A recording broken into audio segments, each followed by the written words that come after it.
Hello, I'm Peter Belford, VP of Human Resources at CanWest Mining Co. As part of our global operation, we employ Canadian expatriates to fill key positions internationally. Two such positions require filling currently, one in London, England, and the other in Calama, Chile.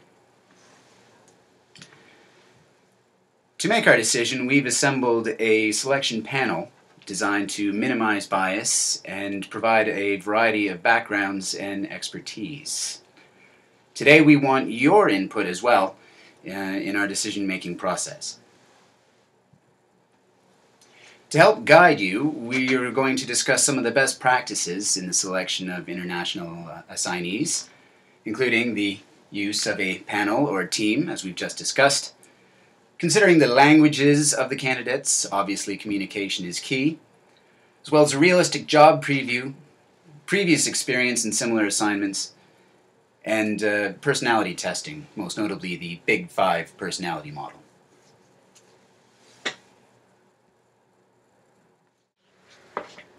Hi, I'm Jennifer Bull. I'm one of the panel members making the international transfer decision. I'll be talking about realistic job previews. Another best practice includes the realistic job preview. This entails providing the candidates with a realistic idea of what the job will be like in the new host country. This will explain what their role will be, where they will live, where they will work, and what the environment is like.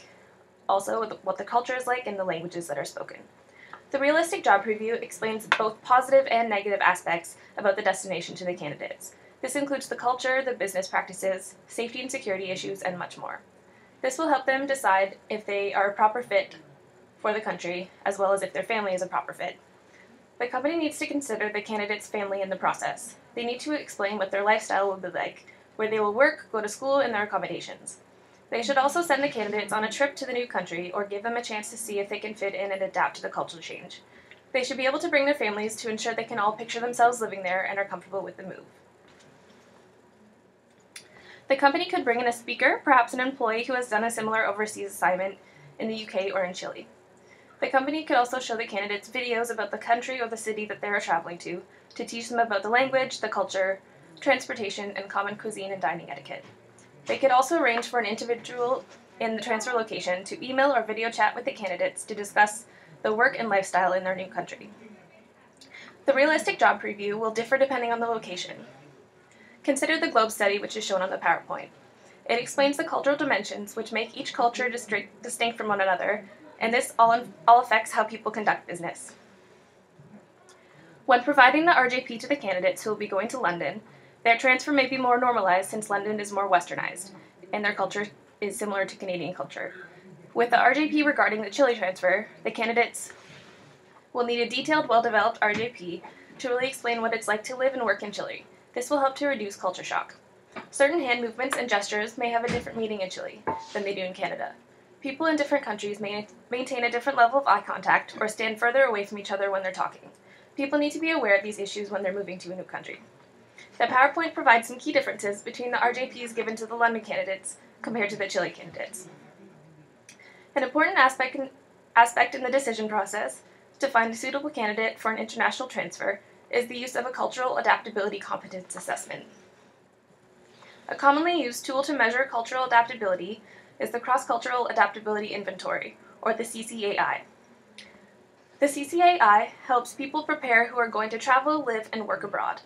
I ask a number of questions and score each question based on 4 cross-cultural dimensions: emotional resilience, flexibility and openness, perceptual acuity, and personal autonomy.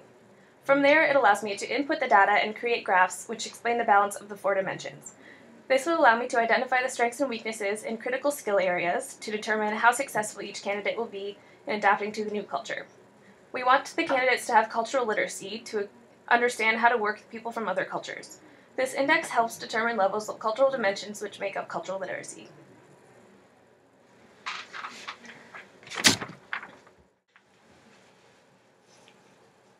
Hi, my name's Katrina Arseneau, and I'll be conducting the behavior-based interviews for both our international assignments. It is important during the selection process that we choose a candidate that has a demonstrable record of success completing similar international assignments. The ideal candidate will have had success in the target country or another culturally similar country. If none of the candidates fall under either of these qualifications, considering employees who have studied abroad, volunteered, or performed work in a country different than their own is always a good option. Candidates who have been successful in any of these experiences will be more likely to have a better effectiveness and coping skills. Effectiveness skills are defined as the ability to successfully translate the managerial or technical skills into the foreign environment, whereas coping skills enable the person to become reasonably comfortable or at least survive in a foreign environment.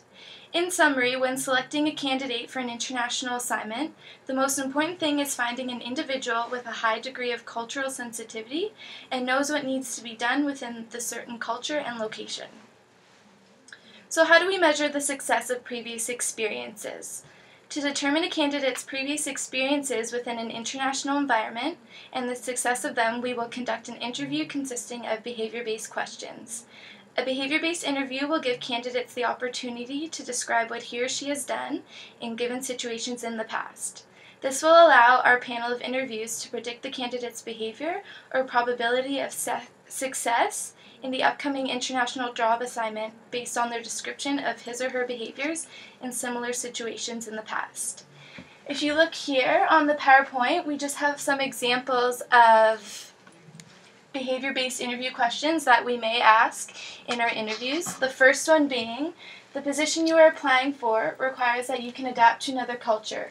Therefore, can you recall a situation where you have had to significantly adapt your way of working or your behavior in order to work effectively with a person or a group of people of another culture?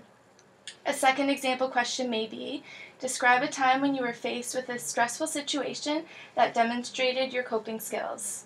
And a third question may be, tell me about a time when you had to go above and beyond the call of duty in order to get a job done. These behavior-based interview questions will determine whether or not our candidates will be successful in these upcoming international assignments.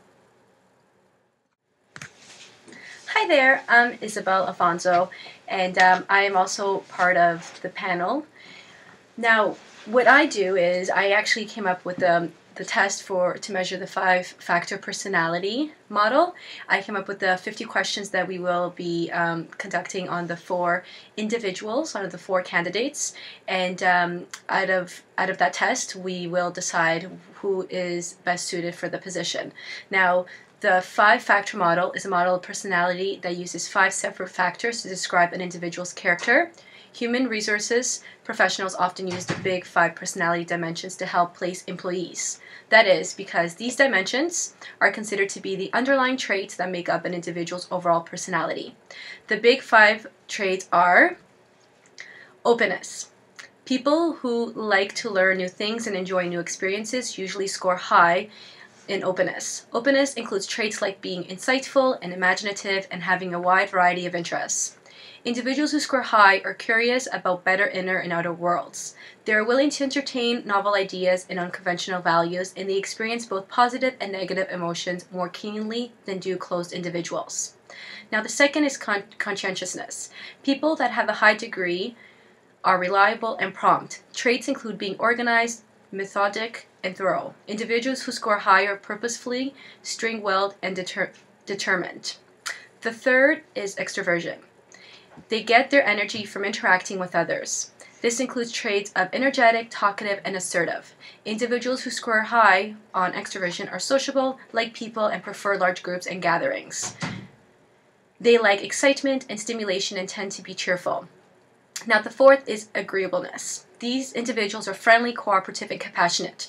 People with low agreeableness may be more distant. Traits include being kind, affectionate, and sympathetic. Individuals who score high are fundamentally unselfish. They are sympathetic to others and eager to help them and believe that others will be equally helpful in return.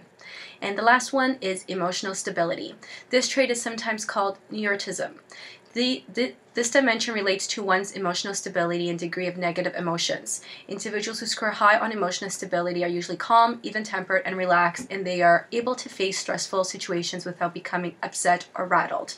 Now, the test that I came up with I would give you some example rates, but unfortunately I can't because it is strictly confidential and only for our eyes.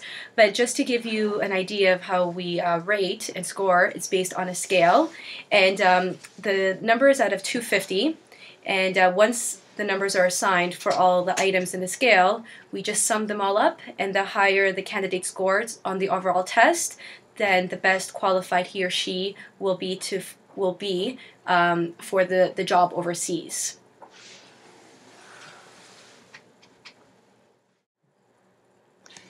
Now it's your turn. Go back to the discussion board and click on the posting entitled Candidate Assessment. There you'll find descriptions of the company, the positions that need to be filled, and the candidates available. Let us know who you would pick and why. Thanks, and we look forward to hearing from you.